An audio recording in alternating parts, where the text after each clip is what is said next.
Selam arkadaşlar, kanalımıza hoş geldiniz. Bugün sizlere Türkiye'nin en tanınmış genç oyuncularından biri olan Hande Erçel'in hayat hikayesinden bahsedeceğim. Hande Erçel 24 Kasım 1993 tarihinde Türkiye'nin Balıkesir iline bağlı Bandırma şehrinde dünyaya geldi. Küçük yaşlarından itibaren sanatla ilgileniyordu ve yaratıcı alanlara karşı büyük bir merakı vardı. Daha sonra İstanbul'da Mimar Sinan Güzel Sanatlar Üniversitesi'nde eğitim aldı. Ama onun hayatında ilk adım oyunculuk değildi.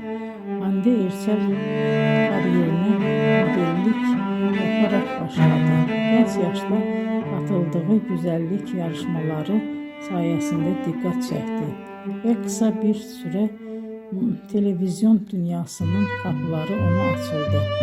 2015 yılında yayınlanan Güneşin Kızları dizisinde Selin karakterinin canlandırmasıyla geniş kitleler onu tanımaya başladı. Bu rol onun kariyerinde önemli bir dönüm noktası oldu. Ardından birçok başarılı projede yer aldı. Bugün Hande Erçel sadece Türkiye'de değil,